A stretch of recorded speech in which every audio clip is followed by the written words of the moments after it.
येथे जमलेल्या सकल मराठा बांधवांनो, तुम्हाला माझा प्रेमाचा जय जिजाऊ। आज आपण येतो लाखोंच्या संख्येने 350 वर्षानंतर एकत्र आलात, याबद्दल तुमचे आभार।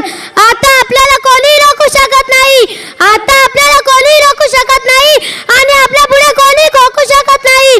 ही एकजूट अशीच ठेवा, ही एकजूट अशीच ठेवा, भविष्य तुमचेच आहे।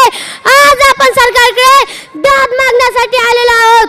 एक वर्ष उलटून गेले तरी तक कोपडीतील क्रांती ज्योतीला न्याय मिळालेला नाही। अत्याचार करणाऱ्या नराधमांना अजूनही फाशी दिलेली नाही। कधी कधी तर मला प्रश्नच पडतो की खरंच आम्हाला शिवरायांचं राज्य आहे का? आज या राज्यात महिलांवर व मुलींवर अत्याचार होत आहे, कोणी सुरक्षित नाही। आजही आम्हाला बाहेर जायला भीती वाटते। काय आहेत आपल्या मागण्या? मराठ्यांना आरक्षण मिळालंच पाहिजे, ॲट्रॉसिटी कायद्याचा गैरवापर थांबलाच पाहिजे। ज्या राज्यांनी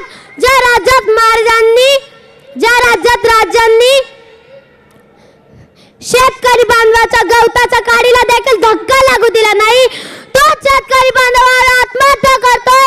माझ्या आई वडिलांनी दोघांनी आत्महत्या केली, पण मी खचलेले नाही।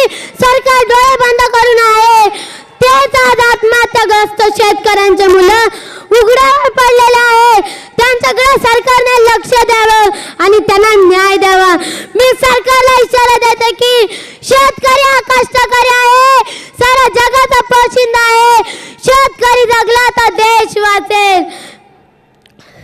बाकी सगळं मी सरकारला एक विचारू इच्छिते, बाकी सगळ्या मुलींना सगळं काही मिळतं, आणि आम्हालाच काय मिळत नाही। मराठा शेतकरी कुटुंबात मी जन्म घेतला, यात माझा काय दोष, यात माझा काय गुन्हा, मी काय अपराध केलेला आहे? शेतकरी बांधवाच्या शेतीमालीला हमी भाव मिळालाच पाहिजे। स्वामीनाथन आयोग लागू करावा।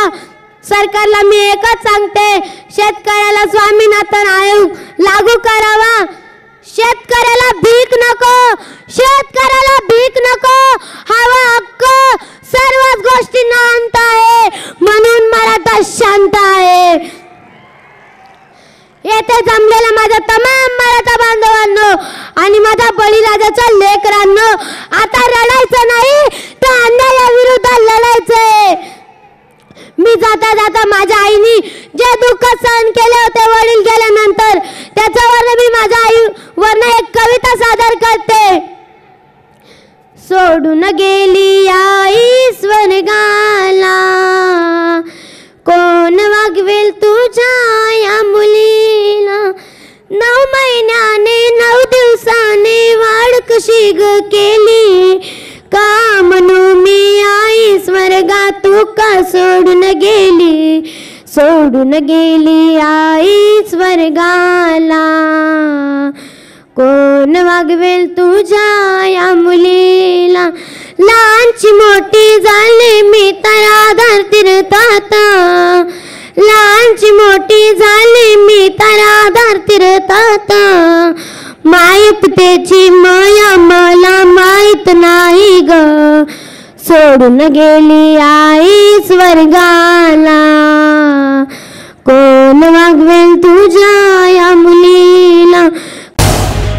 झी 24 तास रहा एक पाऊल पुढे।